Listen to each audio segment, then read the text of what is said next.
So after 2 months, that man came back to that professor and said, "Sir, I have learnt Hindi." "Oh, very soon, very soon. How?" So he said, "No, no, sir, it was very easy. I lived among them." "Oh, okay, just tell me how the dogs are asked to come and how the chicken are asked." "Oh, I didn't learn this."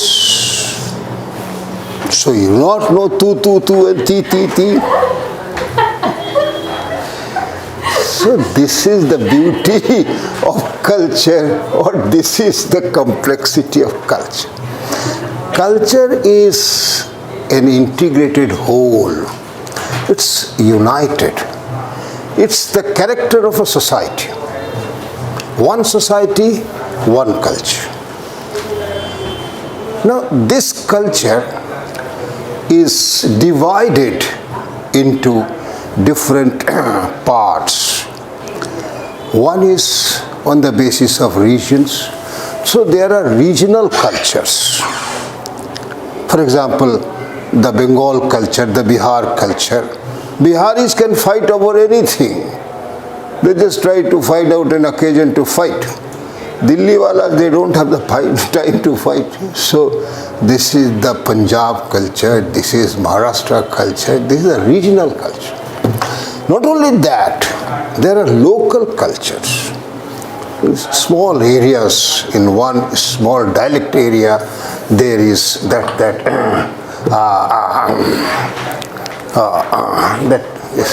ask where it is. Oh, yes, this is something. So, now, this culture can be divided, as I said, this is the regional culture. I told you the examples. Then there is local culture. For example, in Punjab, the Mewat region, that very small region has something distinct. Even in Kerala, that Malayali region has small pockets where they have different unique things to tell. So that's called local culture. One more division is that's not on the basis of region or area, but that is on the basis of group. What that is called? That's called as subculture. On the basis of group, what is created? That is called as subculture. Women subculture, youth subculture, criminal subculture, or even this sportsman subculture. So this is particularly for the groups. It's called group subculture or group. It is always based on the groups. So this the region is called as subculture. Not based on region, but based on a particular activity. So sex gender based women subculture. Now, as far as this culture is concerned, I told you that culture is the collective heritage of a society. Culture is the characteristic of a society. Culture makes the society unique, different from others. All cultures are unique, all societies are different from one another because they have a distinct culture. Now, this culture is, as I said, integrated. It is whole. It is whole. One society, one culture. Definitely, as I said, that this whole or this society, this culture has a kind of a thing which is called, I said earlier, give the example of that man trying to learn a language. Culture is very complex. It's very complex. It cannot be learned easily. It has to be lived. The second thing is, culture is not seen. Yes, there can be some symbols. For example, the coiffure system of women. Somebody has a bird's nest, somebody has a ponytail. So this can be known, but this ponytail itself is not the culture. The very style is the culture. That very pattern is culture. That very pattern is culture. Now, as far as this culture is concerned, there are different elements in culture. What makes a culture? What is, after all, its elements? Number one, it is the religious ethos or religion. Religious ethos or religion. What does this mean? Hindu ethos is something different. Islamic ethos is something different. Muslims towards west, Hindus towards east. The Hindu religion is segmental. In reality, even Islam is segmental, divided, upper, lower people. But they say that no, we are egalitarian. Everybody stands together in a namaz or some other rituals. This is the ethos. This is the very term, ethos. This is a Latin term, but this is very important term. This indicates. The second element is definitely intellect, then idea, then ideology. All are related, but all are different also. Intellect means the level of knowledge. Even today, most of the tribes in India, they think that witches are very real. More than 900 women are killed every year in Jharkhand just on the suspicion that they are witches. Very tragic, but very true. Now, as far as this knowledge is concerned, we still in India, at least in North India, think egg is warm. Don't take eggs in the warmer months and hot months. Complete nonsense as far as science is concerned. But then we assume this. This is the level of knowledge. So this is called intellect. Indians are very, no doubt, they have got good intellect, good mathematicians. But then idea. A collective idea. What Indians think about this. What Indians think about a particular phenomena. This is, we are very much proud of our nation. India is great.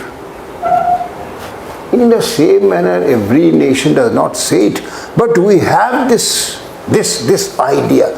And then ideology, something broad. This ideology means how one particular view sees society. How one particular view. So in India, the ideologies are Gandhiism. In India, present day is still the official state ideology is Gandhism. The second is Hindutva. It is trying to become the state ideology of India. There is competition between Gandhi and Hindutva. The third ideology is liberal ideology. Liberalism, thinking that things can change slowly, gradually they would change. That's called as liberalism. They believe in democracy, they believe in consents, they believe in popular consents. The fourth is Marxism. Very often it is called as radical, but Marxism based on the upward mobility or upper status for the lower class, for the working class, those who are the workers. This is called an ideology. Now, the third thing is sign, symbol,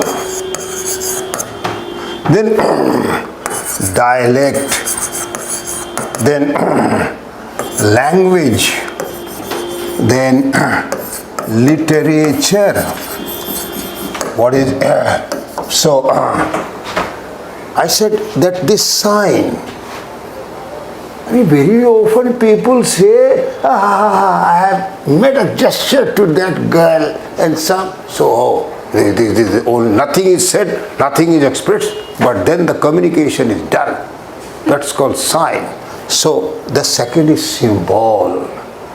The very Om symbol, the very cross symbol, the very crescent symbol that indicates many things. Then the dialect. That means that may not have a grammar, but that is a thing, a medium of communication. Then language. It is systematic, it is organized, then is literature. This whole thing is very sensitive. People can die for language. Tamilians will not accept Hindi in any way. No Hindi imperialism, we are not going to tolerate it. This is a part of culture. You can't just help it. And they say, oh, Bengalish. They are very proud of their language. Hindi wala do not have any Tagore, Hindi wala do not have any Najrul, and all that they say. So, language is a very sensitive thing. Language has power. Whenever you are angry, you speak only in English. Hey, bloody fool, shut up. Why not in Hindi? Why not in a local language? English has power. That's why you speak English. So naturally, language, in India, if you do not know English, you are no middle class. You may be angry on that, but everybody is proud of his own language. But then it's a reality.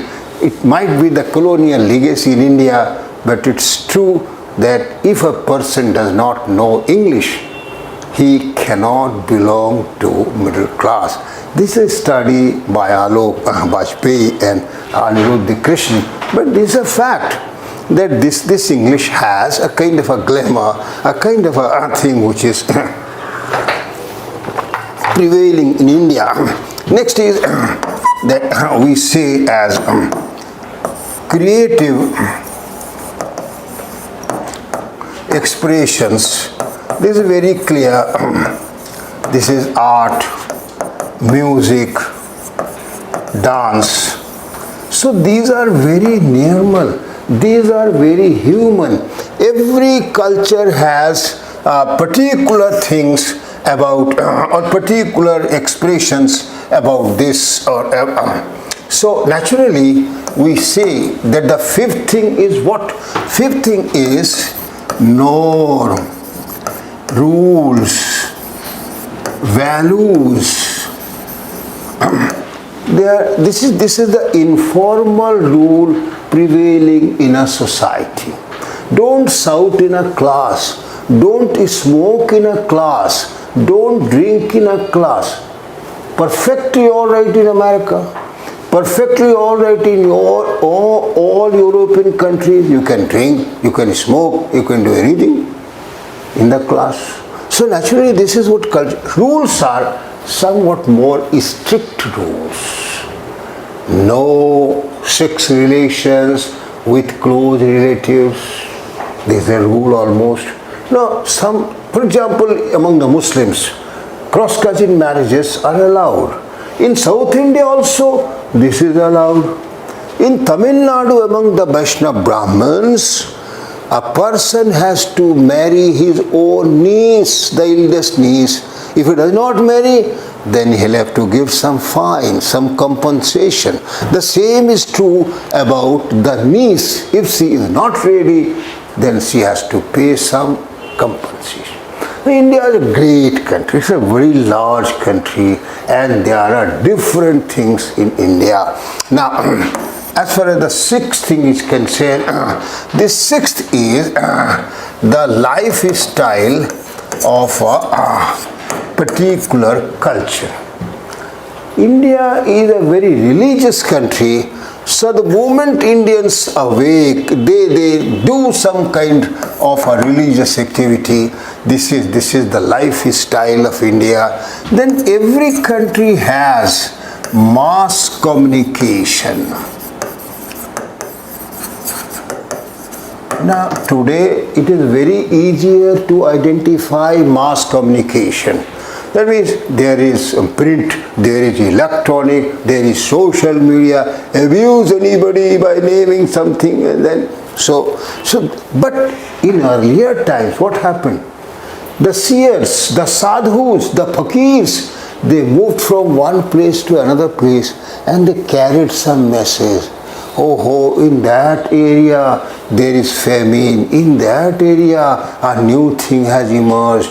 That is the mark. Every society, every culture has to have this medium of mass communication. Then eighth thing is the material objects which indicate a particular culture. A particular culture. Not all material objects, not a TV set. You can have it here, you can just send it to America, you can send it to any place. But the kind of utensils we use, the kind of the cups, having all Parvati ji, having all things, that is Indian. Because that material object indicates a particular culture. And then this culture current. I have tried to just use this term, culture current. What is culture current? There was a very modern sociologist, I will not name him, or rather he was Durkheim, Émile Durkheim or Émile Durkheim, very famous in France, and he was supposed to be the father of sociology in a real sense, because the all declared sociology's father is Auguste Comte, another French, but it is Émile Durkheim who is supposed to be the real father, because he defined it, he just established it. He was the first professor of sociology that way. So he used the term social current. I am using the term cultural current. What is this cultural current? Every society has a particular way of behaving. I can give you one very common example. Cricket matches are coming in between India and Pakistan. The whole world would be on fire like anything. If India is winning, everything good. Take this Coca-Cola, take this coffee, take this tea, everything. If perchance India is losing, and they'll go switch off the television and go to sleep. Now, have you seen Indian team fighting up to the last person? No. We are a wall. 2-3 batsmen down, the whole Indian team is down. It is we live with the West Indies people, Australians, South Africa, they'll fight up to the last man. This is the cultural current. This is what is called culture. We are temperamental people. Oh, I failed in examination. No way. In living this life is worthless. I'll go. After secondary examinations, the police department issues or the government issues a directive. There should be extra whistle on the rail tracks. Clear? So So this is the kind of a culture we have. Nothing to be same or a same, nothing to be very proud. This is what we have. So naturally, as I said, so now coming to this Indian culture. As far as Indian culture is concerned, we have given you a framework. That what is this framework? That religion first. India is a religious country. All the major religions of the world are there in India. Every religion of the world, Christianity, Islam, Judaism, Zoroastrianism, this all, and certain added religions are there. Hinduism is the dominant religion. In other than Nepal, nowhere it is very dominant. In Nepal also, that Behuda country has now disowned to make it the state religion. Earlier it was the state religion of Nepal. So, what do we see? That as far as India is concerned, there are many religions in India. Hinduism is the predominant religion. But this Hinduism is a typical religion in the sense it does not have a book, in the sense it does not have an organized system of interpretation. So Dr. Radhakrishnan said, Hinduism is a way of life. Hinduism is a way of life, nothing else. It is a way of life. Hinduism is a way of life. This Hinduism has 5 denominations, major divisions. Probably the largest is Vaishnavism. Vishnu is Vaishnavism.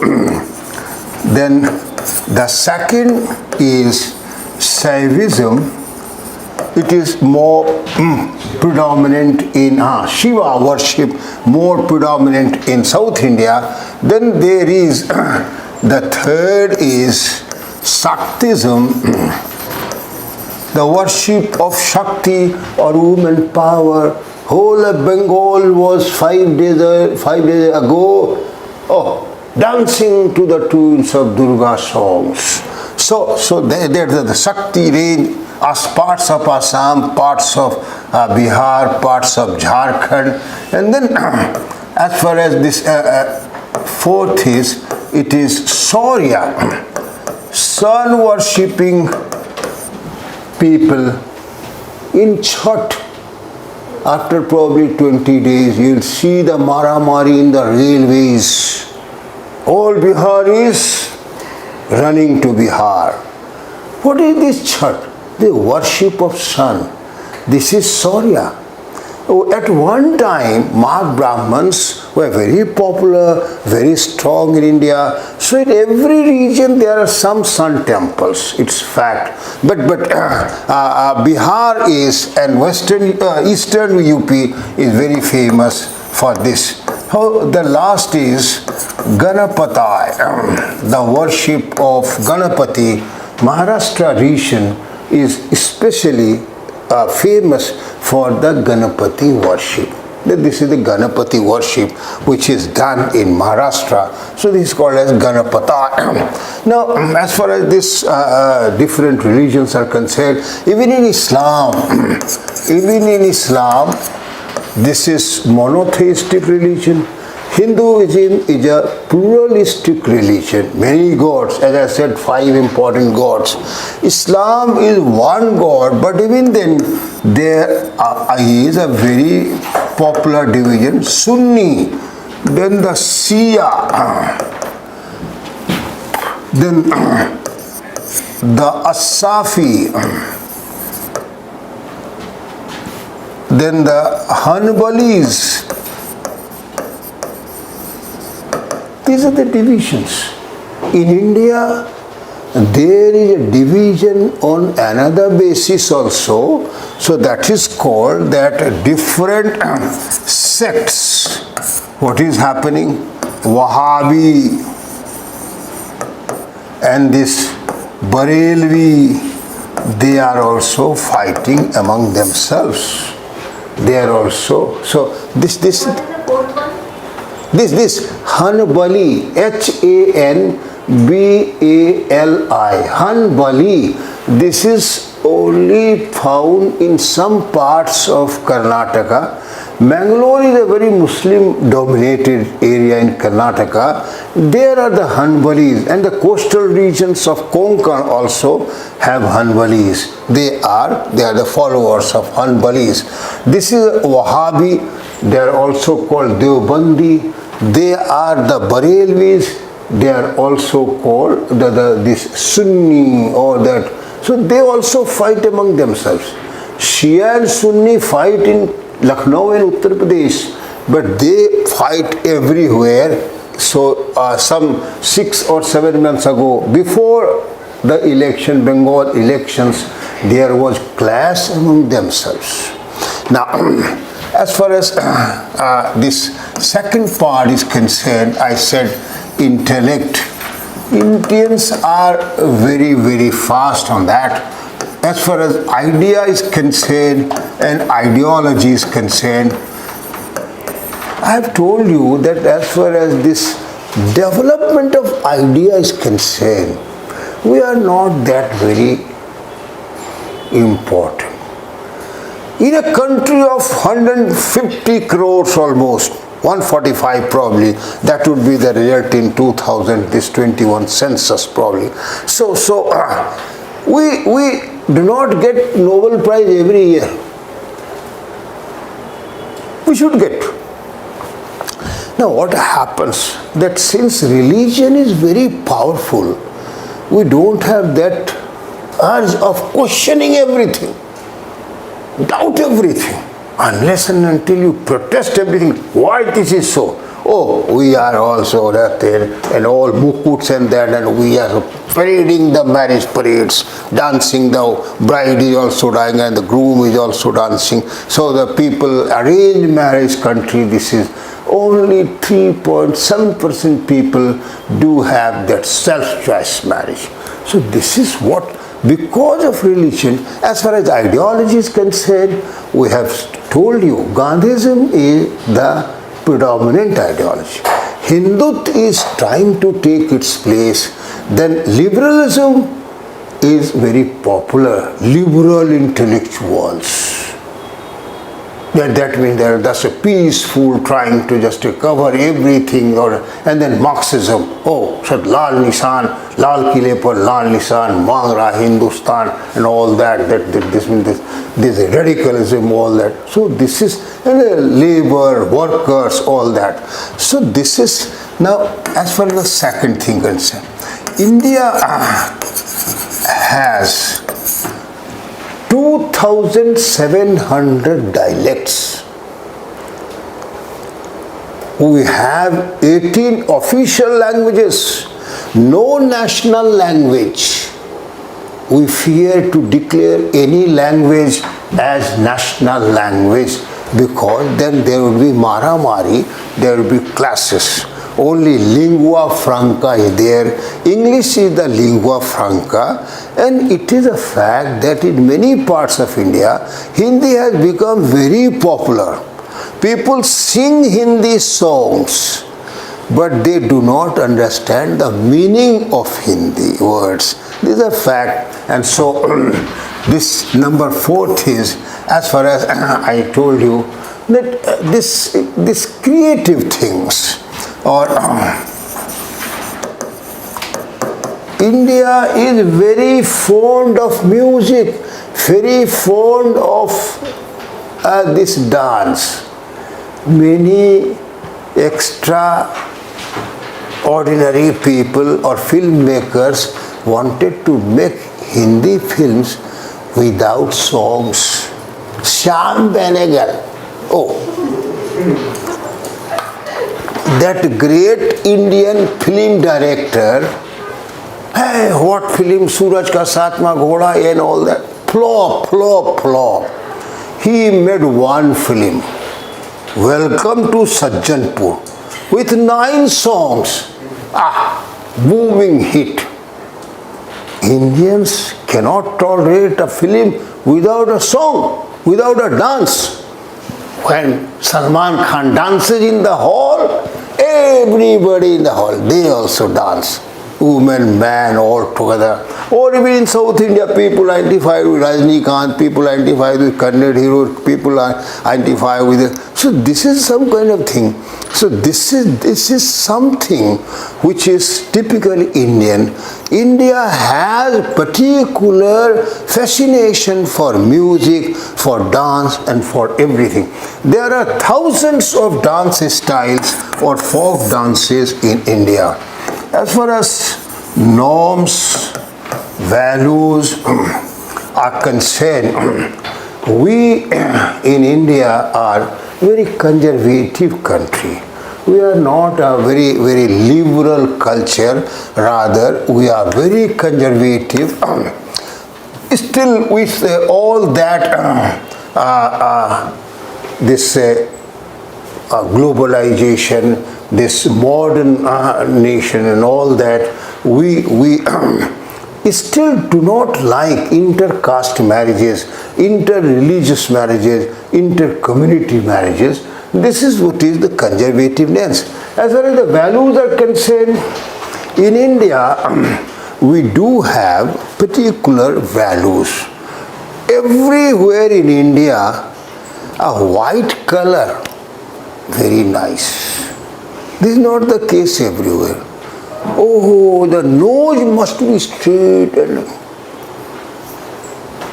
So the white race, this nose, and even many persons like Ghure said that the nose in China is very important. They like the small nose, they round eyes. This is the value. So naturally, in India, they sort of, I want a bride like Sarla Maheshwari. Very 20 years ago, they were magazines which are writing Sri Devi type woman I want. Nobody less than that. So this is what is the standard. This is called value. We do not like people.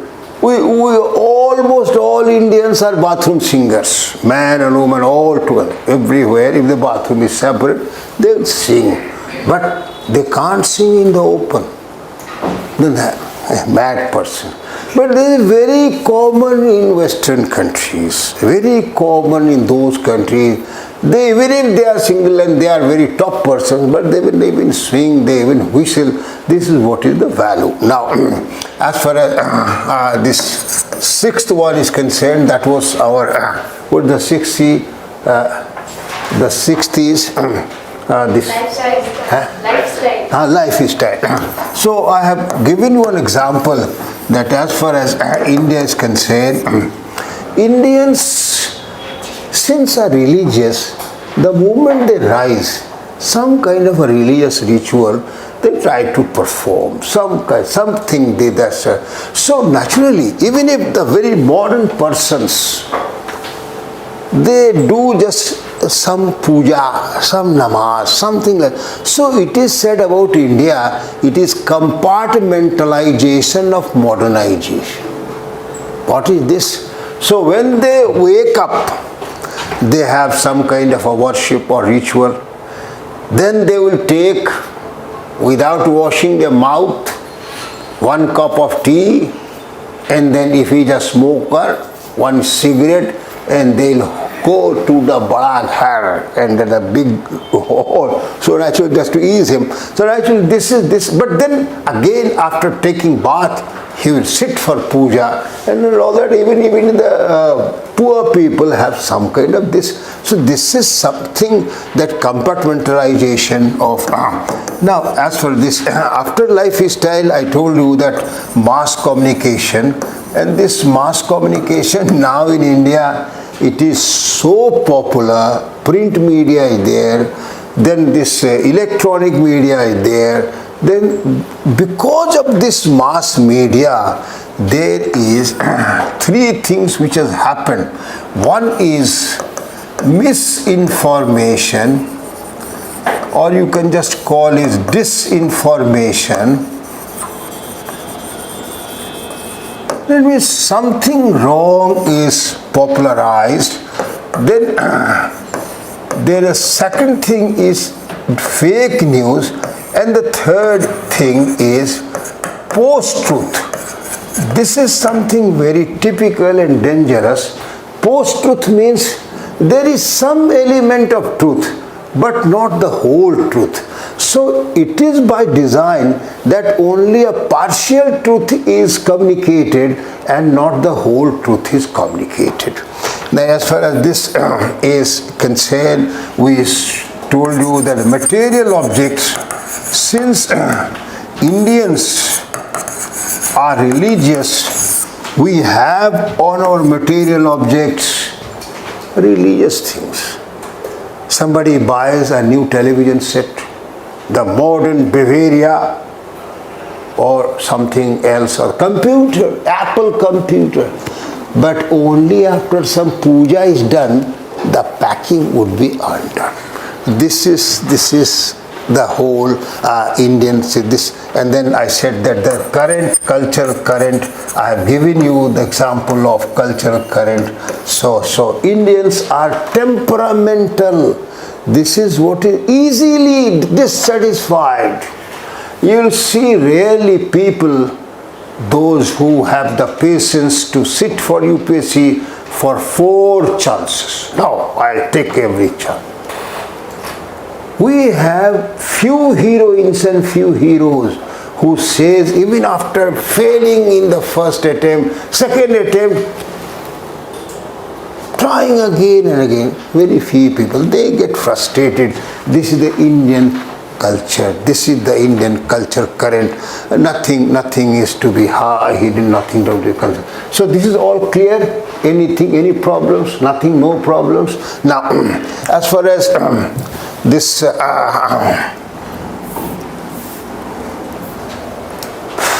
I said that this Indian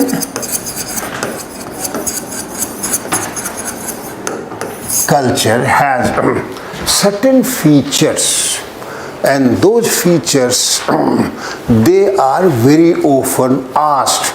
Those are very often the popular UPSC topics. What happens? One, probably very early in 2003, there was a question on that. What is that? So Indian culture is tradition plus modernity at the same time. This has many elements of tradition and this has many elements of modernity. Now, as far as this tradition is concerned, what is tradition? Not everything is tradition.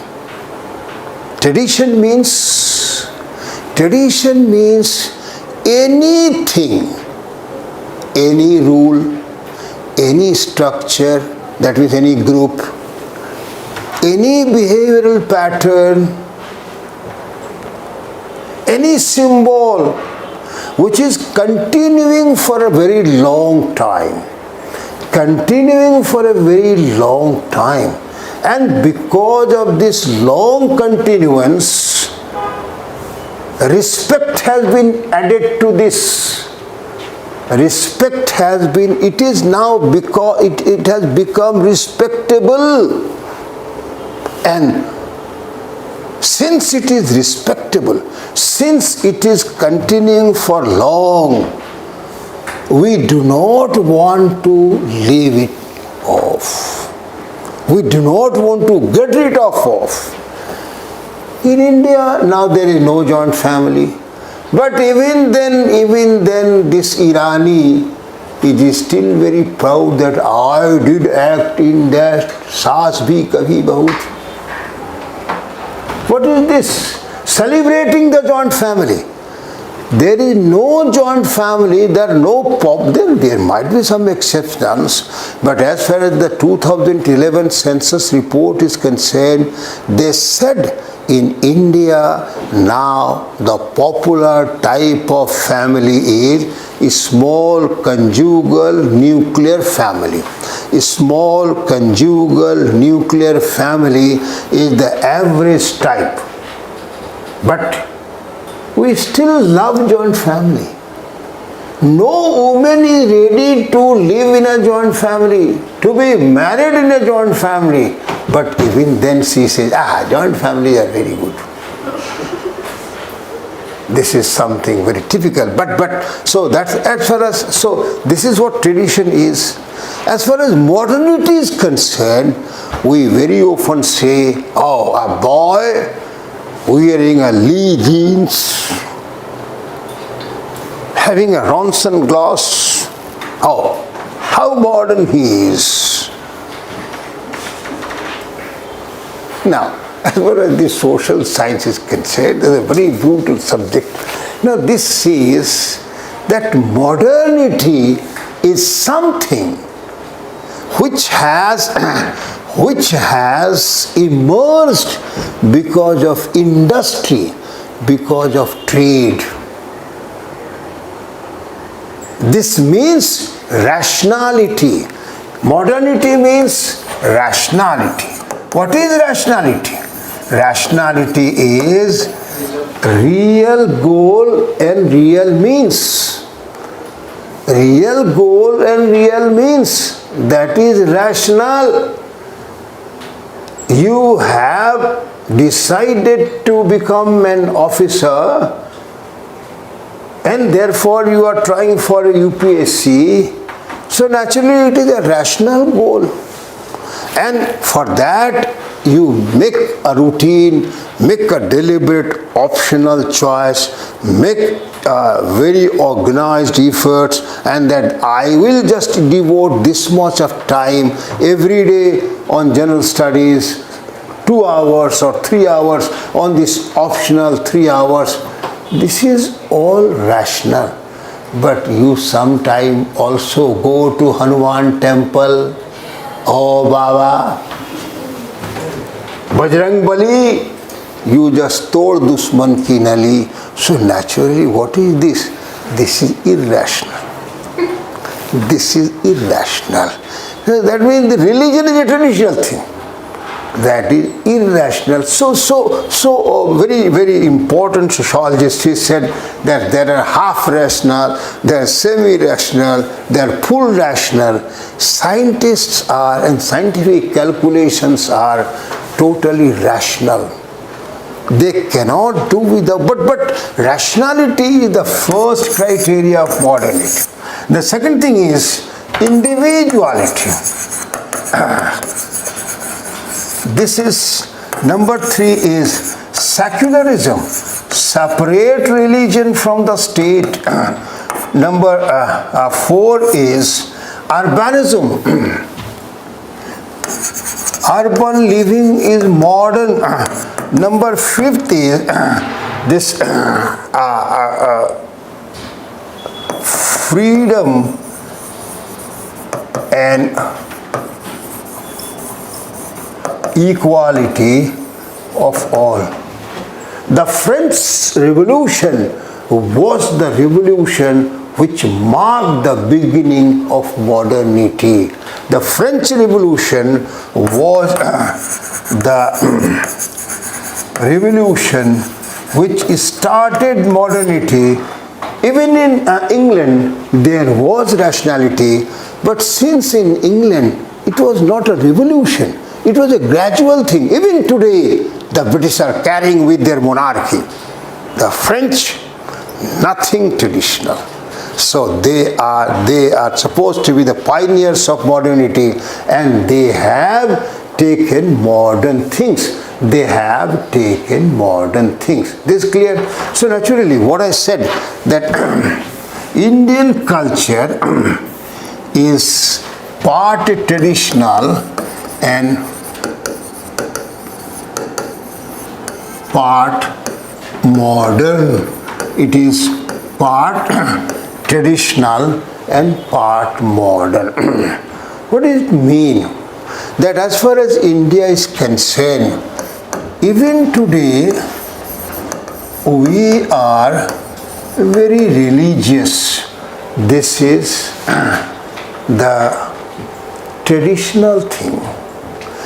Number two is in India still we go for regions. You say other countries also go for regions. No.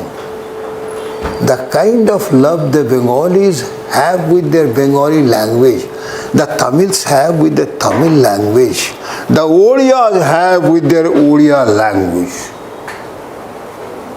So, I went to give a lecture in Bhubaneswar, and the crowd, at least those who were sitting in the back, they said, "Sir, it would be better if you speak in Odia, because we have heard that you know some Odia."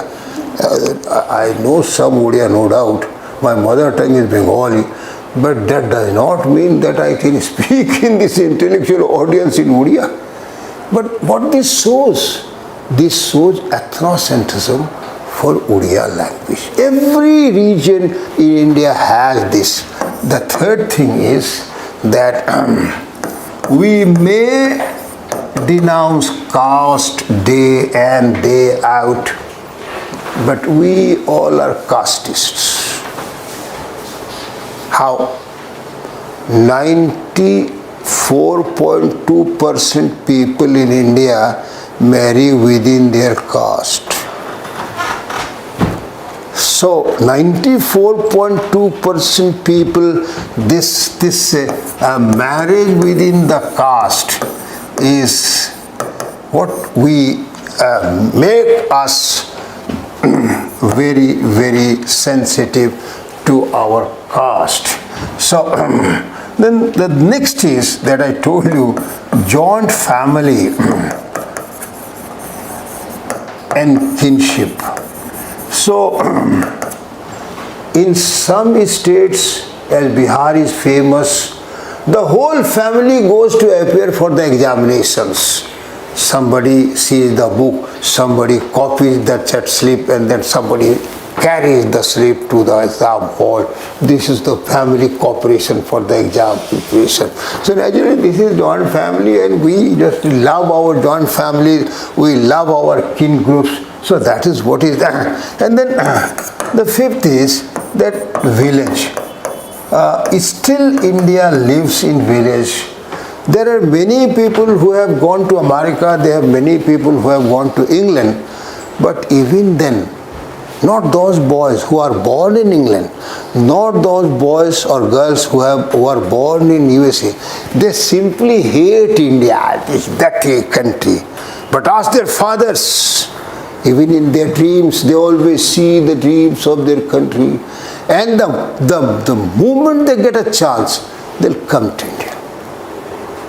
Once in a Bihar village, at the time of Chhath, I saw a man carrying a huge box on his head.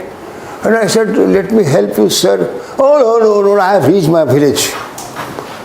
And then since he was speaking English, I stopped. "Who are you, sir?" "I am coming from states." Oh, so this was the answer. Every year I come in Chhath to my village. So, yes, only 31% people in India live in urban areas. 31% people in India live in urban areas. So, almost 70% people have an attachment with the villages. So, as far as modern things are concerned, the Western impact was the first modern thing as far as India is concerned. These were the Westerners who brought modernity to India. It was because of the Western contact, it was because of the English language that Raja Ram Mohan Rai could think of an Indian nation. That was the beginning of the national movement in India, not the freedom movement. national movement started in the beginning of the 19th century and the freedom movement started in 1885 with the establishment of Congress. But this all happened because of the Western impact. The second thing is that as far as modernity is concerned, modernity has come because of the freedom struggle. People came up for the struggle. They're inspired by the feeling of nationalism. They're inspired by American War of Independence. They were inspired by different struggles. So that was the freedom movement, and that which brought in modernity. Then this feeling of this democracy is a modern thing. India is a backward country, and modern constitution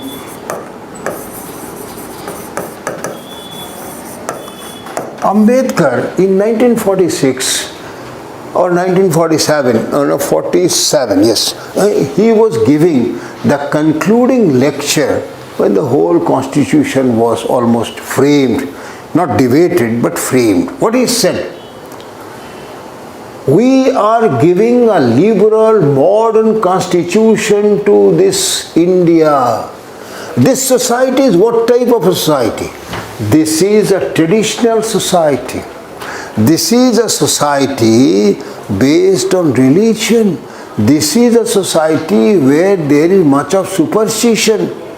Now it is up to the elite of India, the powerful people of India, who have to see and who have to show the elite of India. It is their duty, and they have brought modernity to Indian society. They have made us think that no, it is our burden duty to vote. It is our duty to get inoculation. It is our duty to take injections for preventing these pandemics or these epidemics. So this is the elite who have done their role for bringing in modernity. So a fact. Now, as we say that what kind of a relationship between modernity and tradition is, it's a dialectical relationship. It is right that it is a dialectical relationship. What is this dialectical? Unity and struggle at the same time. Unity and struggle at the same time. What does it mean? Let me give you an example. So, a father has gone to select a groom for his daughter. There is a boy of his own caste, no doubt. So this is modern thing. He's selecting a nice groom for his daughter.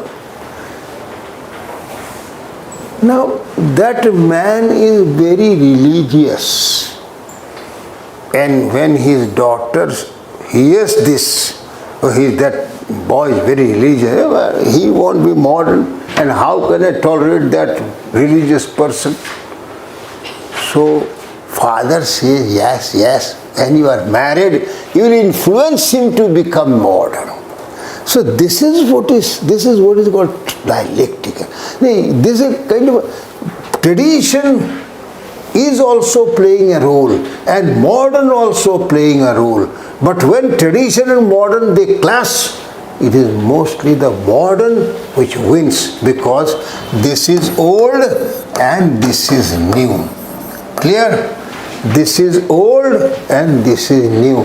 Always the new wins. The new wins because this new is the advanced force. This wins in a clash with that traditional thing. But they always clash. Both the things are existing in India side by side, and so it is very easy to say that tradition and modernity are coexisting in India, and Indian culture can be said to be modern as well as traditional. We are neither totally modern nor totally traditional. So, this is clear. Now, there is another thing that as far as India is concerned, Indian culture is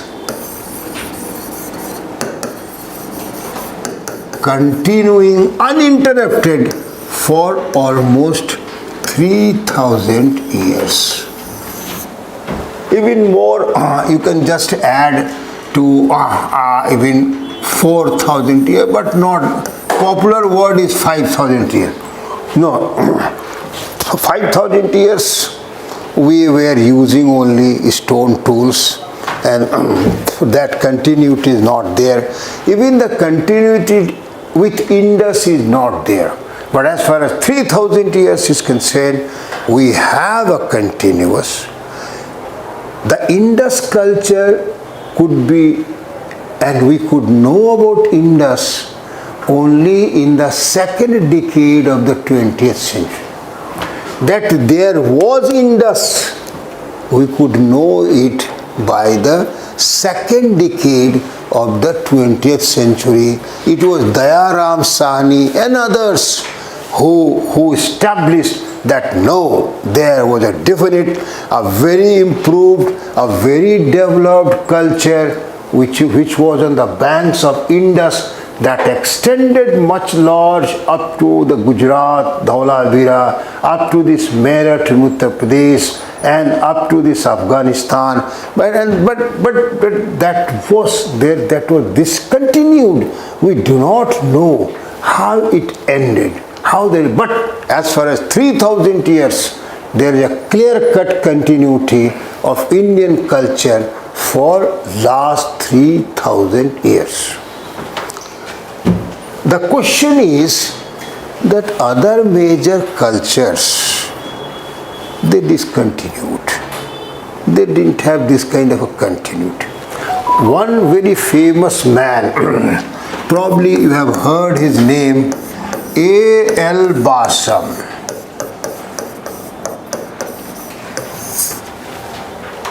A major historian.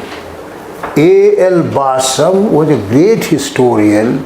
He wrote a very important book, The Wonder That Was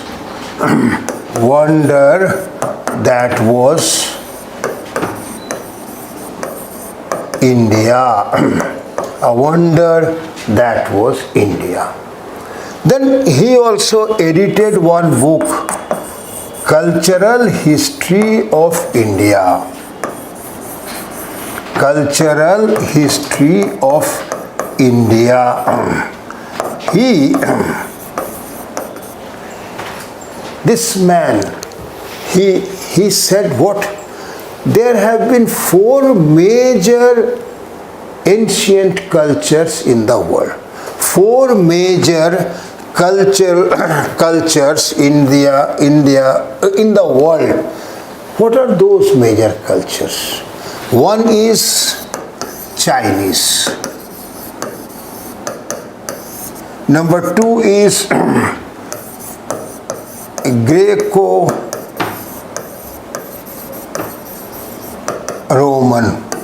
Number 3 is the crescent of Egypt and Sumer. Number 4th is Indic. Number 1, Chinese. Chinese culture is also very old. Many things we are using today. We are hearing today that, oh, this sea thing is boasting all about this, that we have the supersonic bombs and this, all that. Even in earlier, this pen was invented by this Chinese. Paper, this gunpowder, all these things. So naturally, they claim that we have taught the world many things. Yes, they are very right. But then Chinese culture discontinued. There was disruption. For almost 1500 years, there was no trace of this continuity of the Chinese culture. It was not continuous. This disrupted.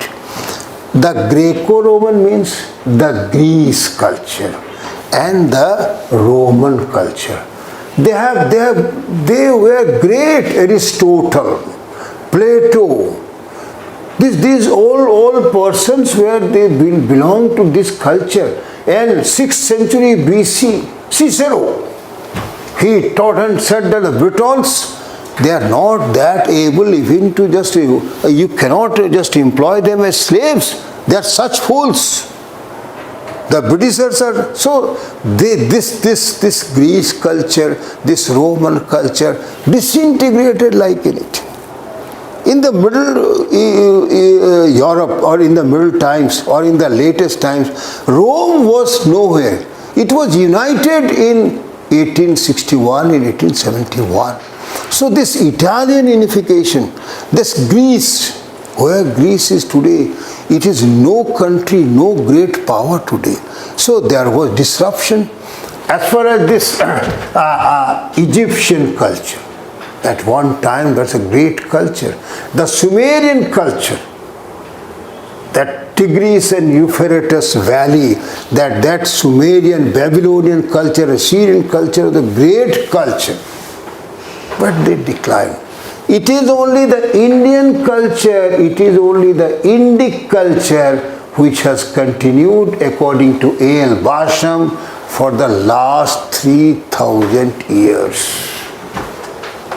But why and how? Why and how this culture has continued for so many years, for 3000 years? How it has continued? There are many regions, but there are some popular or there are some important regions. Number one, regions why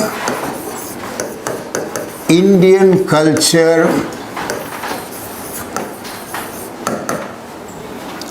continued.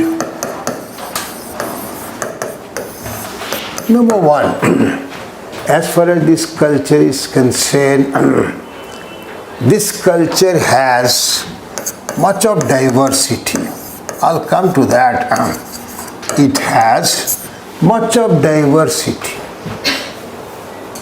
You go different places, you'll find that they are so different in their style. So in Kerala or even in South Tamil Nadu, when you go to fields, they are wearing so little of clothes. Even women, they will be simply surprised. Go northeast, in Nagaland, in Mizoram, a 70-year-old lady, she had gone up on the tree, and from there she is whistling, and cattle, she just they seeing her cattle from that. So she is using all jeans. 70-year ladies wearing jeans. Whole northeast, active women and passive males. They are doing everything. Tea stalls they have got on the roadside, and woman is just doing all coal, taking all that, and the man is all just busy in hookah. So after even 10 minutes and 15 minutes, the woman gives a kick to male, and he just rolls down on them. But then again he comes up, takes his hookah. So this starts from this Manipur up to Indonesia. The whole this area, this arc is almost the arc of active women and passive men. The Indonesians are Islamic people. Islamic people women have their all parda and all burqa and all that. But you just see the Indonesian woman, you see the Malaysian woman, They're working day and day out. And they don't have any kind of veils. They don't have, even only now because of this movement they are. So what we say, that India is very diverse. It's very diverse. Punjabis, they want to have an opportunity to dance, and they will start dancing, getting drums from somewhere else. Now, and you just see these Uriya people, they dance only at the time of Ratha Yatra, not in other times. So this diversity, what happens? That this diversity is very much accommodative people. People go to pilgrimage to Rishikesh, to Badrinath from all over India. They do not understand the language of each other. They have different styles of worship, but they do not oppose each other. Rarely in any religious place there is clash among the devotees. They do not clash. They accommodate this diversity, and this is the beauty. This is the thing. Since there is accommodation of this diversity, that is why Indian culture has continued for so long. Now, who said it? Basam said it, that there is accommodation of this diversity. That is why they are here, discontinued. And Nehru also, in his, probably in the second chapter itself of Discovery of India, now you have time, go for the book Discovery of, read it. Even if you find it very boring, read it. Gandhi's My Experiments with Truth. Read it. You have now time. Read it. So, as far as other books are also concerned, even this Ramchandar Guha, he has 2 books to his credit, that Gandhi, this India after Gandhi. It's a very thick book, but don't be just hazy and hesitant to read. Read it. Makers of Modern India by Ramchandar Guha. Read it.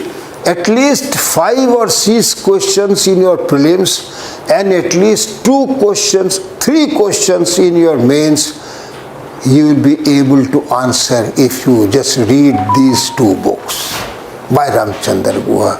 So simply, now you have the time, read it. Now, Basam and Nehru said that this accommodation of diversity is the quality of Indians, and that is why this culture has continued so long. Number 2 reason is, you'll be surprised, but Nehru said, and many people have said, that caste system and Varna system has maintained the continuity of Indian culture, maintained this sustenance of Indian culture. How? In India, there were thousands of states. Before the Indian state, before the British, there was no united Indian state for long. Samudragupta owned a large area from Kandahar to Kerala, but he could not continue more than 30 years. Not continue. The Mughals, the great powers, they remained a war state, fighting and fighting and fighting. Aurangzeb died in this Karnataka, and now or Maharashtra, he could not win. It was Alauddin Khilji who at the time of his Sultanate owned almost every part of it. as far as southern states are, or Ahmednagar and all that are concerned, they had Muslim rulers who were defeated by the Mughals. But the Mughals even could not, or the Sultans even could not maintain a united state. There were Cholas, there were Cheras, there were Pandyas. They always fought with each other. Different states, the Pals, the Gurjars, the Pratihars, they fought for the Kannauj state. Now, these were the states, they were fighting and fighting, but not uniting one whole Indian state. So what united them? If the state did not unite, what united them? It was the caste and the Varna system. It was the caste system and the Varna system which maintained the society, which maintained the culture. Clear? Now see that, you will see how caste can unite. Now what happens? That caste has rules. Caste has different caste has rules, and caste has different integrated system. The upper caste are maintaining the lower caste.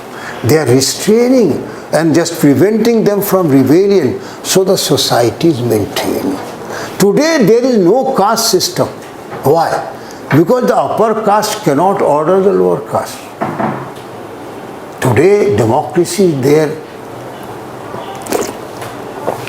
If the Dalits are asked by the Jats, Dalits will unite, and so they will start doing all Naxalism and all that left-wing extremism.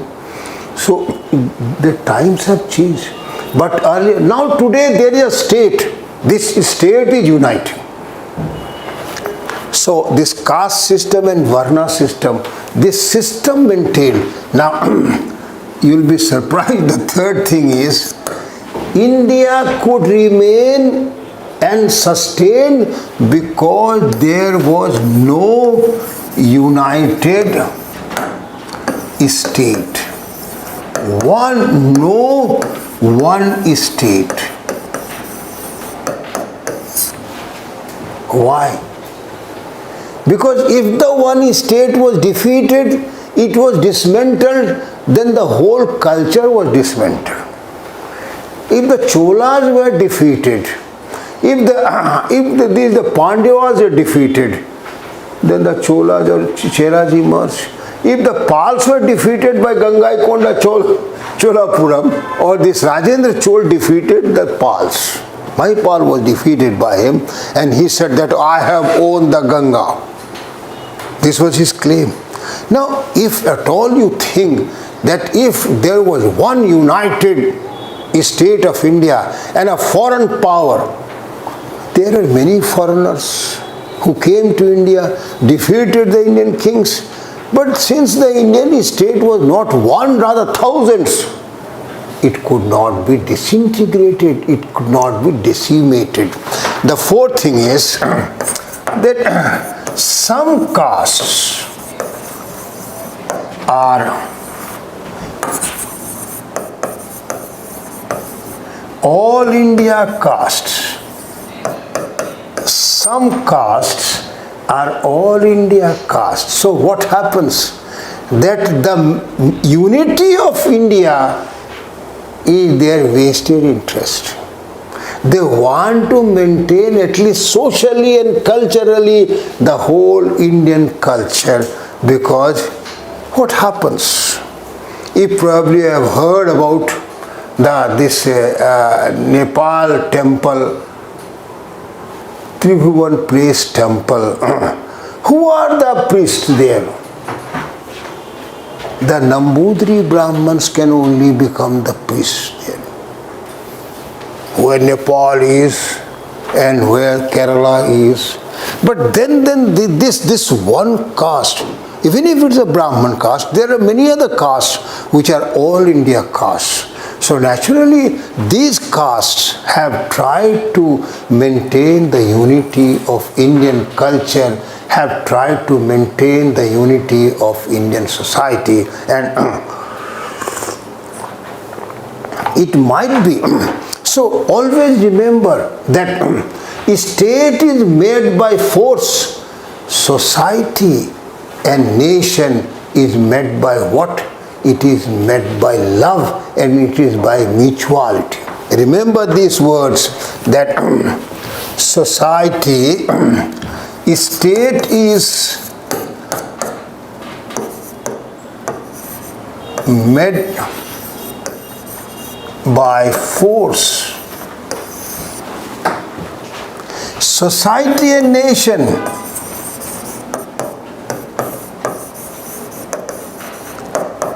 these are so mutual respect is the only mantra, or mutual respect is the only issue or only thing by which this society or this culture can be constituted. So naturally people said there are many people who say that in Kashmir, in Punjab, if there is some clash, now Punjab is almost cordial and we are having a good, or this farmers movement, united farmers movement, and the Punjab leaders are saying this is an all India movement. This is something good. They're saying this movement you may like or not, may not like. But since they are claiming that this is an all India movement, they are trying to maintain the unity of India.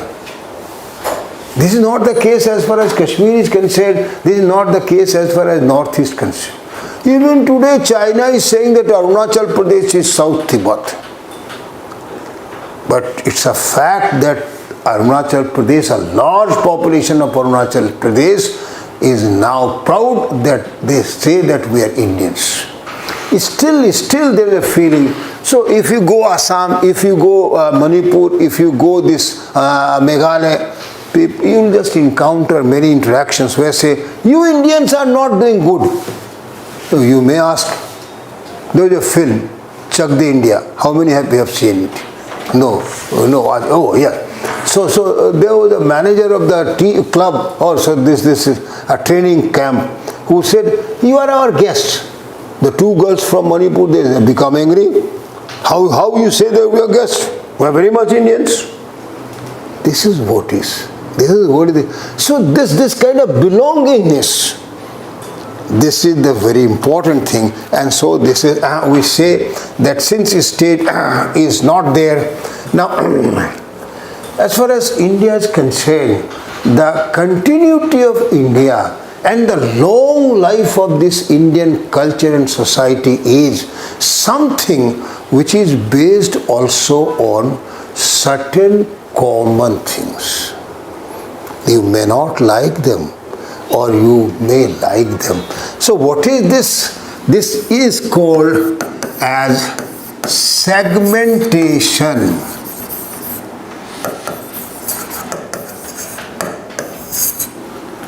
This segmentation means you go anywhere and you ask for water. By some words and by some gestures, first they will try to know your religion. Then they'll try to know your caste.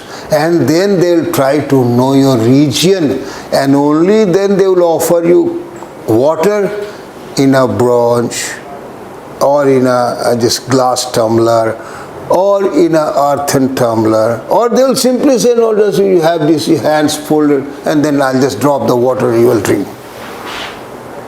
This is called segmentation. Now segmentation is something which is part of, go Assam, the same thing. Assam has the list of it. Assam has the list of caste sensibility. Why? There was one great saint or bhakti movement saint poet. His name was, he was in the 16th century. His name was Shankar Dev.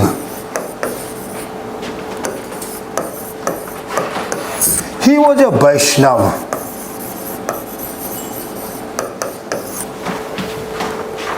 He changed the whole Assamese society.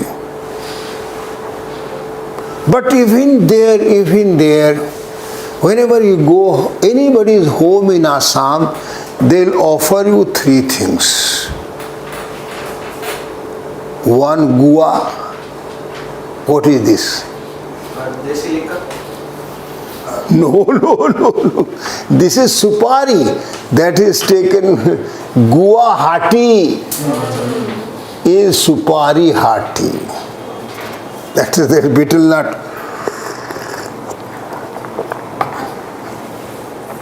They will offer some cardamom and they will offer you some the gul or this gari. So naturally, that's the part of thing. Now that Assam has also something of this, but they have definitely done with untouchability. There is no untouchability in Assam. Number two, they have got women liberation. In 60% of the cases, it is the women who propose, will you marry me? Not like the males in North India. The woman says, oh, you bugger, will you marry me? So this is something very typical. I mean, this is a woman party who just takes the initiative. In North India, it is the Groom's party who takes the initiative. And the third thing, whole Assam, barring Guwahati and some 2 or 3 places, Nagaon and other, they don't have any temples. And they have only namghars. What is this namghar? One room, a thatched, clean room. They have got a piece of cloth there. You can sit and meditate. And probably they have one book in Assamese language, Bhagavad Gita, and there it is just placed. And this is the only thing that they have. No temples, no rituals, and this is the contribution of Shankar Dev who did it. But even there, some caste sensibility still remains. Some caste sensibility still remains. So now you can answer this question, that why India has continued for so many thousands of years, but other cultures, Chinese culture, this Egyptian culture, this Sumerian culture, this Greek culture, this Roman culture, they disintegrated, but the Indian culture have remained at least for the last 3,000 years. We may not have that continuity with the Indus culture, but we do have this continuity after that. From 1,000 years, when this Vedic culture started, some people say 1500 years ago, some people say 1000 years ago, since we do not have any history writing traditions. Charaivati, go on that and just move on, that's the only thing. We do not know. The first history book in India was written in 14th century by whom? The Kashmiri poet, and just know it. he Kalhan wrote the book of history in 14th century. Earlier there were historians, like there was Plutarch, a Greek historian who wrote about India. Al-Biruni wrote about India. Al-Musavi wrote about India. So, but this, I'll tell you again, and when we just tell you again in detail, so don't, so the one thing which also asked, India is unity in diversity. India is unity in diversity. And this is a question which has come very often. So how Indian culture, Indian society is unity in diversity? So that is very often asked a question. As far as when we speak of this, so we simply want to ask that what are the sources of diversity in India? What are the sources of diversity in India? Number one is religion.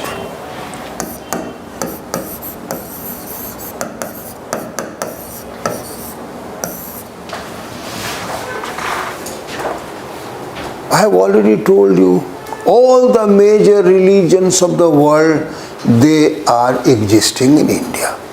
But the question is that in modern times, not in the before, this religion was not a case. Yes, different people were from different religions. The Cholas were mostly Saivas. The Hoysalas were mostly Vaishnavas. They fought against each other, but not on the basis of religion. Will be tea, and you have to read about the Hoysala, a Mysore kingdom. The Cholas are a Tamil kingdom, but they have taken this name because Hoy means tiger, and tiger was the symbol of Chola kingdom. Since at one time they defeated the Cholas, that is why they took the title Hoysala. So naturally Hoysala art is very famous and Hoysala art is very unique. It's a fact that they have excelled in the soft stone architecture. No parallel they have. But religion, the British in India, since they were an imperial power, they had come here to rule and rule for thousands of years. Dalton said in 1794 itself, John Shore also said in 1794 also, we have come here to rule for thousands of years. This was their purpose. So they didn't think that Indians or the kind of English language they are teaching the Indians, this itself would become the cause of their demise or the cause of their decline. But so they felt that, or they thought that they could rule over in India. Now one of the strategies the British adopted in India was to divide the two major communities of Hindus and Muslims. That is why they deliberately introduced communalism. That is why they deliberately used some persons to spread communalism and divide the people. Then there was one very important Asiatic Society of Bengal. Asiatic Society of Bengal. This was established by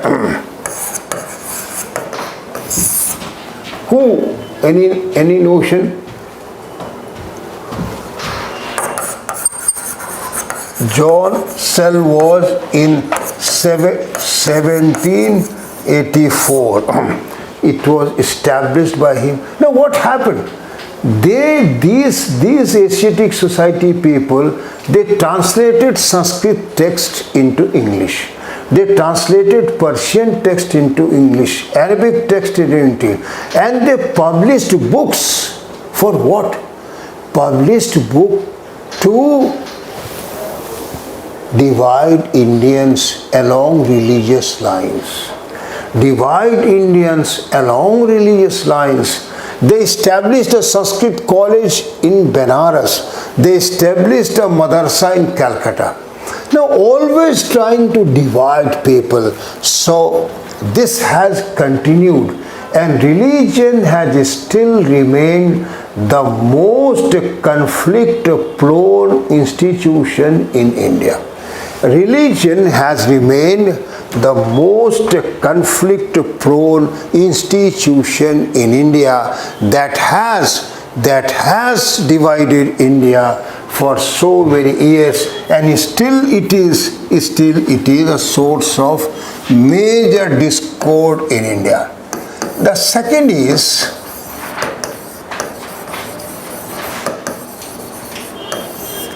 regionalism. The second is regionalism. What we mean? What is a region?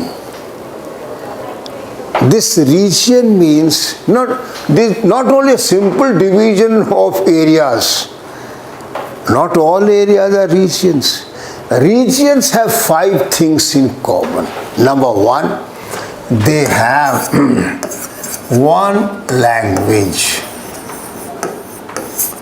Number 2, they have similar structure.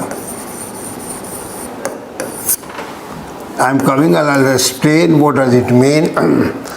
They have similar lifestyle. They have different histories.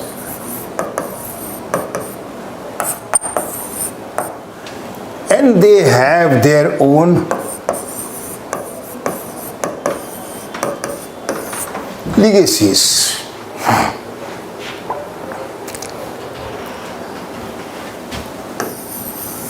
When we just combine all of them 5, then they say that this is an ethnic group. This is an ethnic group. If any group has one region, that means one area and one language, one structure. What structure means? Caste. You see that Tamil Nadu, Tamil speaking, their caste system is different. There are Thevars, there are Banniyars, there are others. These castes are not found in Kerala. Brahmins are found, but they are called different. In Tamil Nadu, there are different Brahmins. In Vaishnava Brahmins, Shaiv Brahmins, there are Nambudiri Brahmins in Kerala. But in these Kerala castes are different castes. This Telugu region, the Andhra region, the Bengal region, those castes which are found in Bengal, they are not found in Bihar. They are not found in Odisha. The Odisha castes are not found in Punjab, not found in Uttar Pradesh. So this is the difference of the structure in different language regions. Clear? The structures are different. Then simply the lifestyle is different. You can, if the woman is wearing a traditional dress, now all over India, Tamilians are wearing all the salwar suit and jean pants. But if they are in traditional dress, you can easily identify that he is from Odisha, he is from Assam. Nobody uses mekhla. That's a typical dress of Assamese woman. So this is what is called lifestyle. Then as far as histories are concerned, so this history means the Bengal has a different history. Bengal was the most advanced state before the British. It gave the highest amount of the revenue to the Mughal rulers. It gave even the sultans, they gave the highest revenue to, and even early years of this company rule, they got the highest. They stopped importing bullion from England after only 30 years because Bengal was a very rich state. But then the British rule, they almost took everything from Bengal, and Bengal became one of the backward states of India. Now, as far as Niti Aayog is concerned, the 3 states which are the most backward states are Bihar, Jharkhand and Assam. Today, as far as 2021 figures are concerned. Now, as far as this uniqueness is concerned, what does it mean? Uniqueness means the Biharis are supposed to be very quarrelsome. They can fight for everything. The Assamese are known for their own story that the Assamese people are culturally sensitive. The Bengalis, they are supposed to be very fond of their gardens. Punjabis, very fond of their dance and all those. So this is, and with this uniqueness, a sense of superiority or a sense of inferiority you can say. Those who have seen your Bengali films, they might have seen Udiyas are always taken as cooks. In their homes, Udiyas are cooks. In their homes, the gatekeepers are the Biharis. And in their homes, those who are the night watchers, they are all from Uttar Pradesh, Bhaiya ji. In Tamil Nadu, the Tamils think that the superior most. Malayalis, they are workers. Kannadigas, clerks. And Andhra Pradesh, farmers.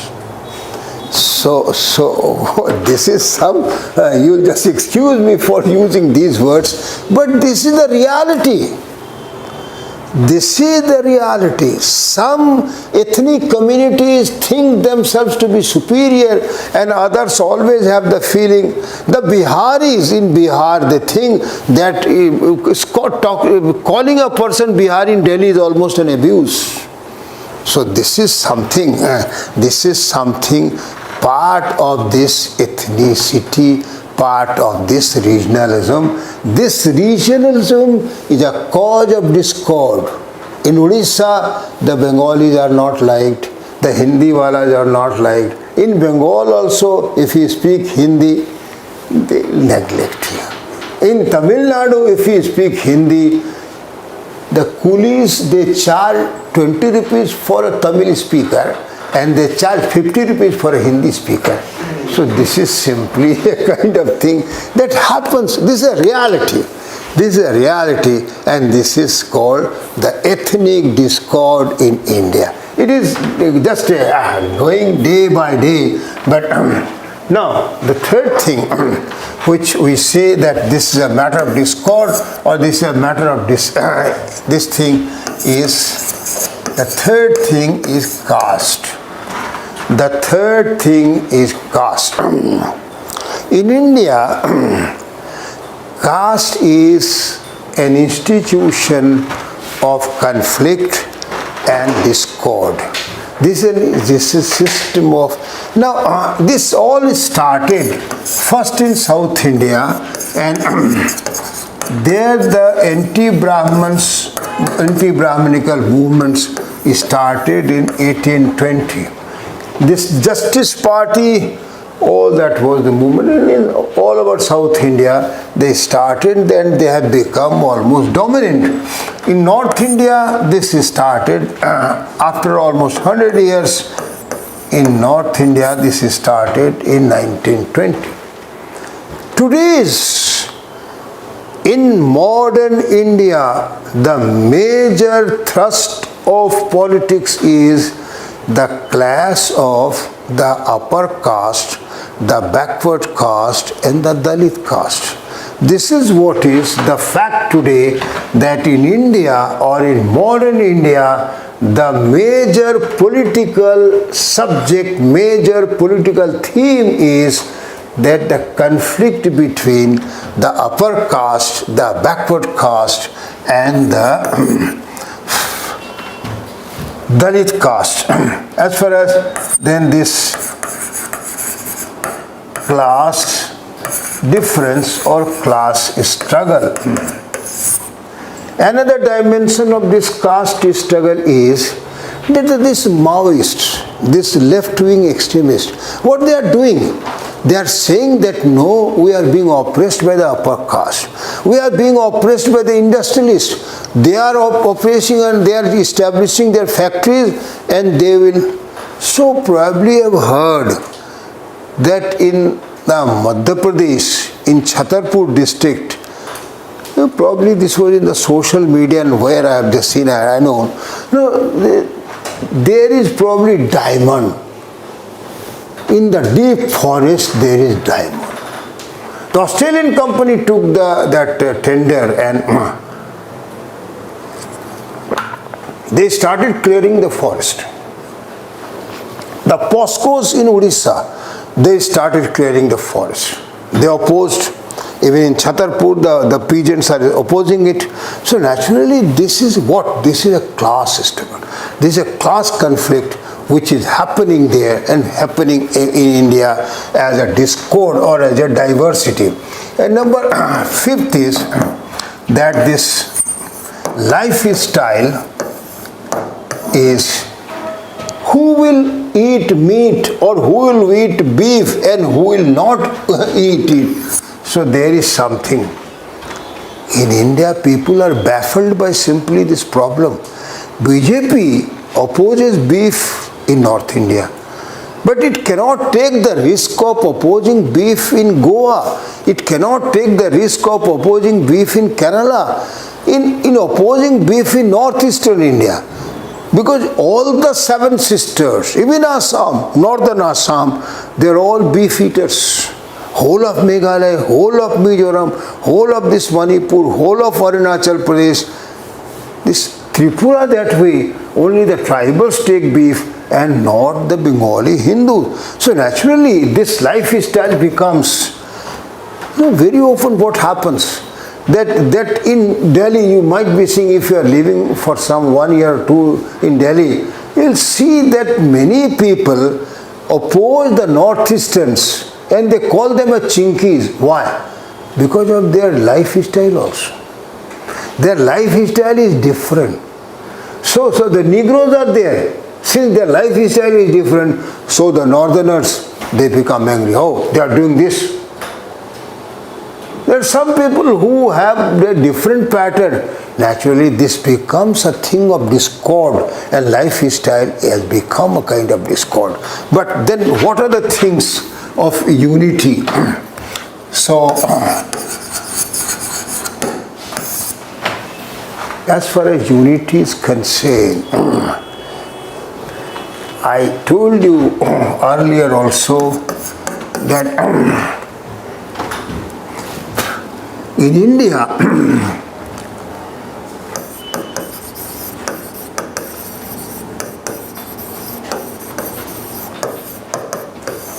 English language have united.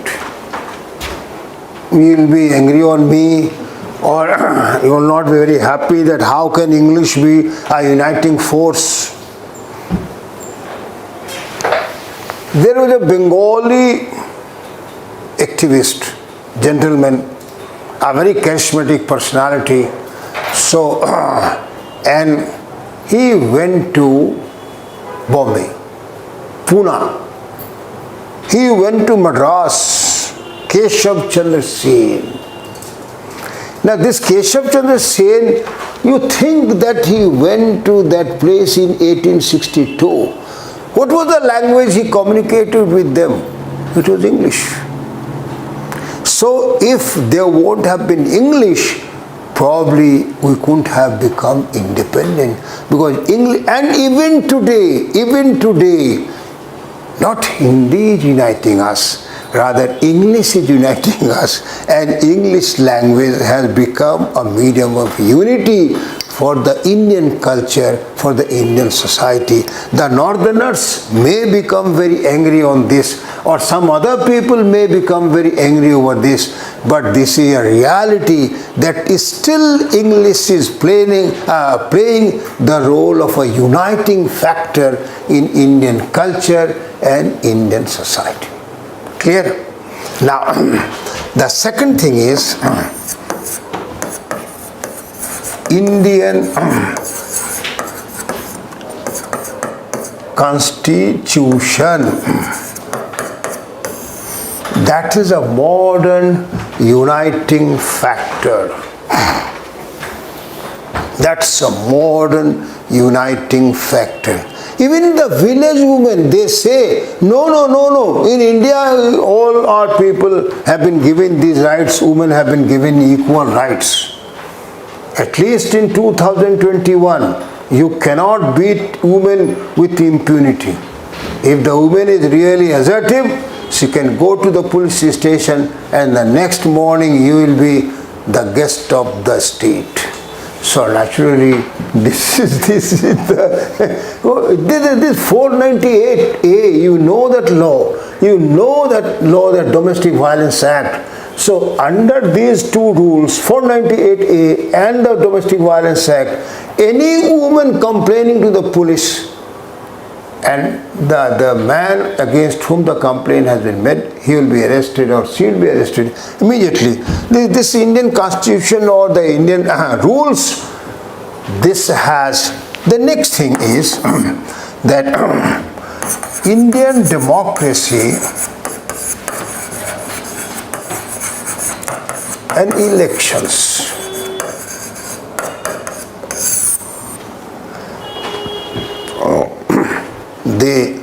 There are elections in 5 states, and there is an election in UPL.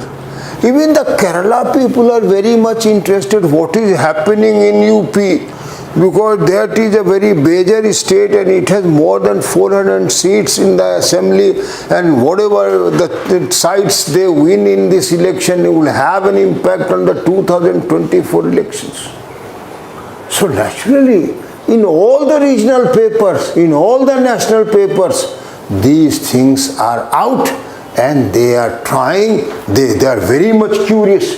In the elections, people are very excited for almost 1 month.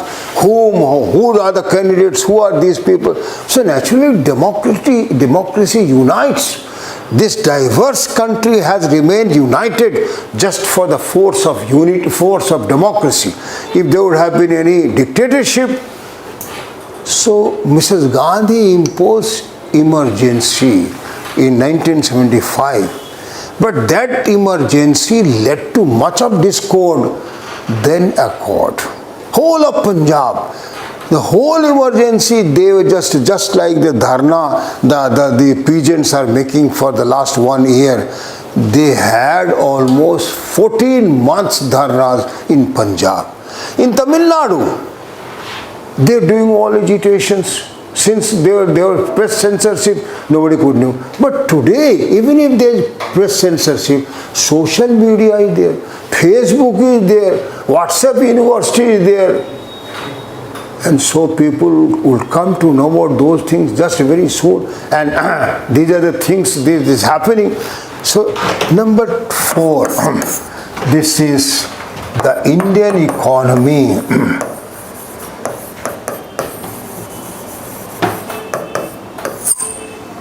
Before the British, probably no uniform currency was popular in India.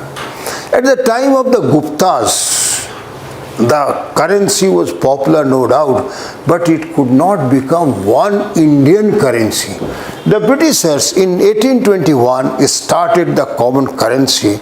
In 1860s, they started the currency, paper notes and paper currency.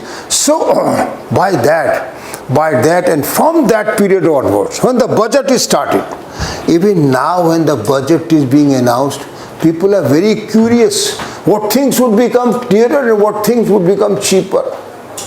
So they say the common people have all things they become costlier, and all those cars and all those computers, they become somewhat economy, somewhat cheaper. Now, since Indian economy, since Indian planning, since Indian economic policies are affecting all Indians, irrespective of religion, irrespective of region, that unites. That's the force of unity they have. And then one thing probably you have marked that cricket has become a very, very important source of unity. This is the reason why now we talk of cricket nationals.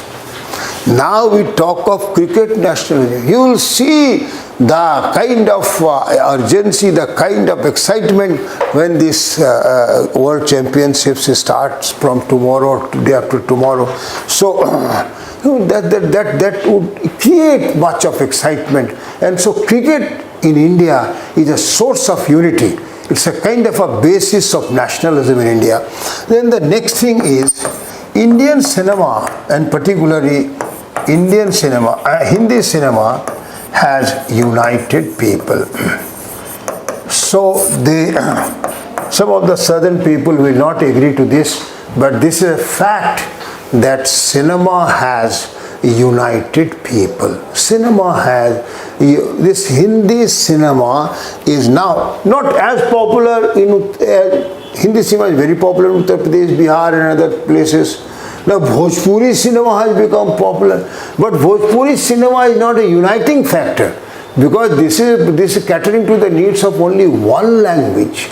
And as far as this Hindi cinema is concerned, this is catering to the needs of almost all over India. Now in Tamil Nadu less, in Kerala somewhat less, in Andhra Pradesh more, because in Andhra almost half of the population they speak Hindi. In Karnataka rather more, because the Hindi region, some of the Hindi, since Jainism is more very popular in Karnataka, that's why Hindi is very popular there. Now, and lastly, as I said, that this segmentation, this unites India. You'll be surprised at how segmentation can become a source of unity.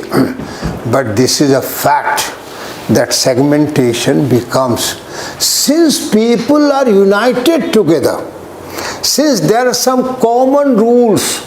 What are the common rules? Elders should be respected. This is not the case as far as the Western countries are concerned. Women should be protected. This is not the case as far as the Western countries are concerned. But in India, they say no. Women should not be hurt. In no case women should be insulted. In no case they should be hurt. This is somewhat the position they take. So now probably you can answer this question, why India has unity in diversity. It is very diverse, but it is just uniting people like anything. As far as the questions are concerned, we have tried to provide you first the introduction to this culture. You must understand what culture is, and then what's the speciality of Indian culture. Number one, we try to tell you that if there is a question how India has both tradition and modernity, you can answer it, no doubt. Number two, you can also answer it that India is continuing for at least 3,000 of years, and what are the reasons for continuity, and why this Cynic or Chinese culture, why this Greco-Roman culture so great at one time, how they were dismantled, because they had one state. The state was dismantled, and so the whole culture, civilization was dismantled. And now we have also tried to say and that how India is an example of unity and diversity. Probably all over the world, India is not the most diverse country. Which is the most diverse country? It is United States of America. What United States of America is called? It is called, USA is called a cauldron of races. A cauldron of races. So this is called the most diverse country in the world. India is very diverse, but it is not as diverse as America is, as diverse as USA is. So we say that the most uniform country in the world is France. The most uniform or homogeneous country in the world is France.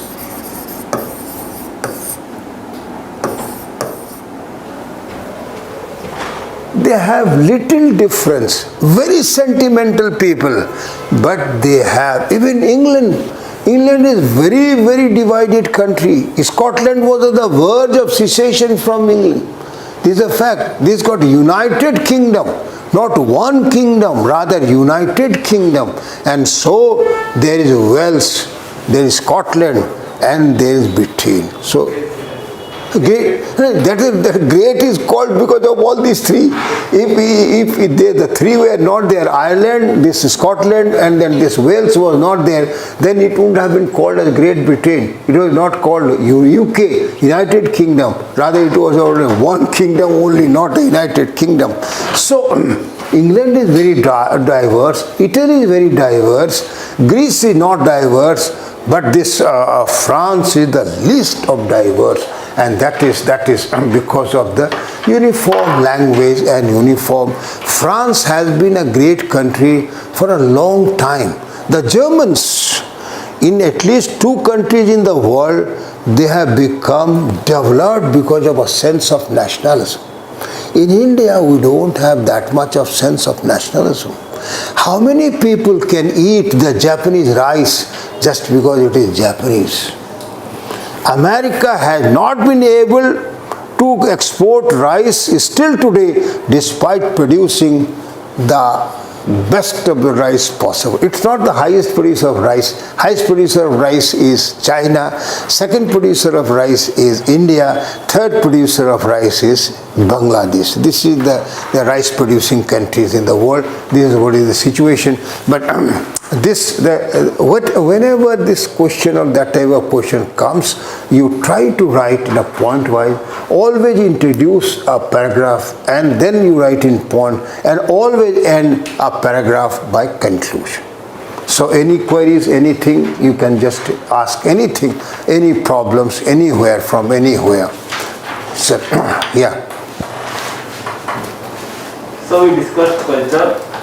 So culture is good or bad? I just say remove your mask. No need of it. Sir, is culture good or bad? Oh, culture cannot be good. Culture can never be bad.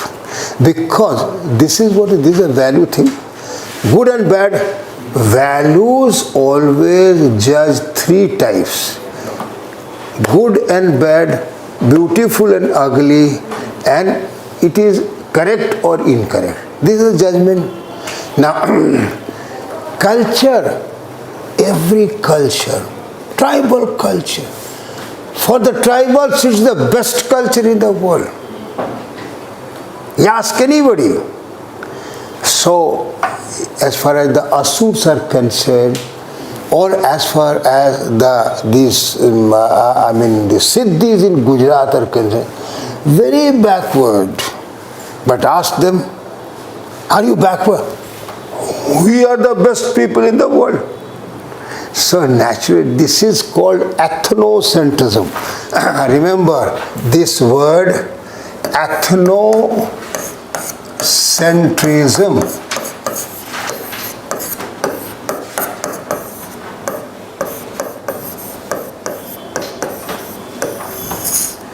This is the feeling of attachment of a people with its society and culture. Your college is the best college in the world. Your village is the best village in the world. You can't say one village is good, one village is bad.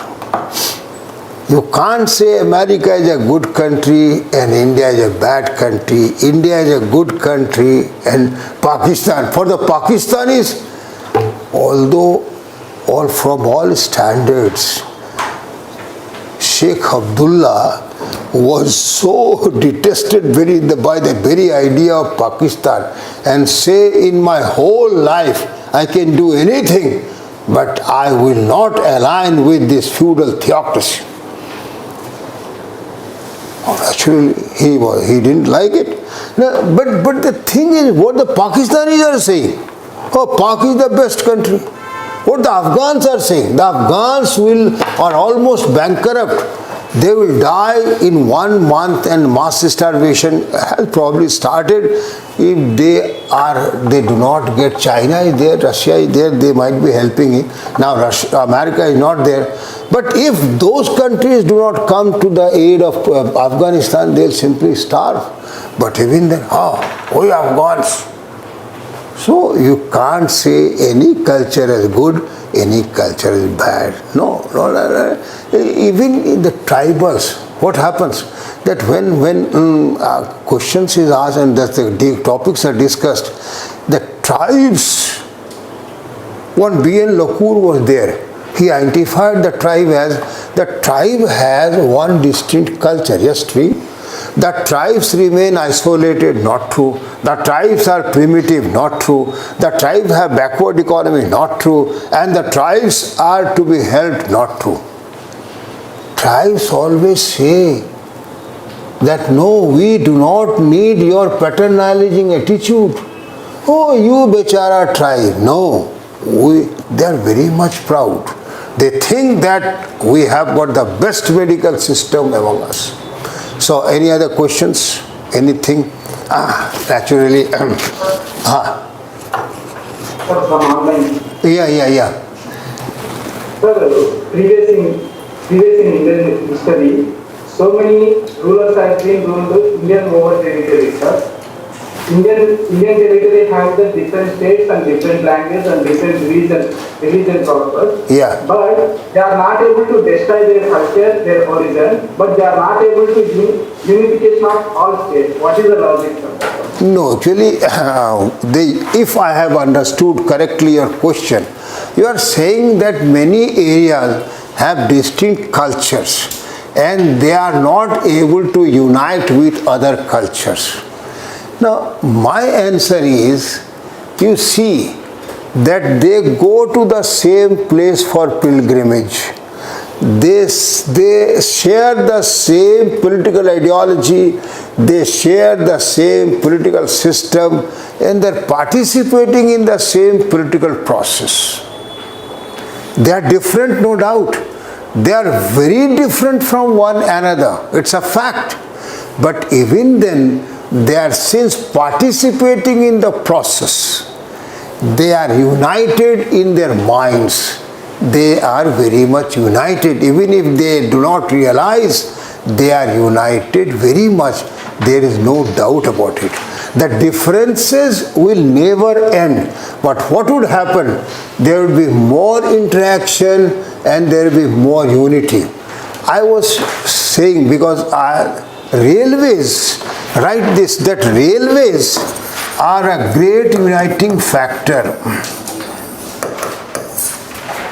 Now, what happens, because this is, in the economy railways come, and since I have just used economy, the railways, now these rails go to all places and different people. At one time you see that different caste people maintaining so much of segregation that the Brahmins, they did not want to sit with Dalits. But say there is so much of rush in the train, what they can do? They are entering the compartment from the windows. No way. It is a compulsion to share the same compartment and the same chair or the same berth. So naturally, this is what the modernizing force is uniting, and the traditional force is also uniting. So differences will remain all times, and Indians are very much sensitive to their own culture, their own language, their own lifestyle, and so they will not leave it. Probably I have tried to make you understand that differences are there, but unity is increasing, and the amount of division we had.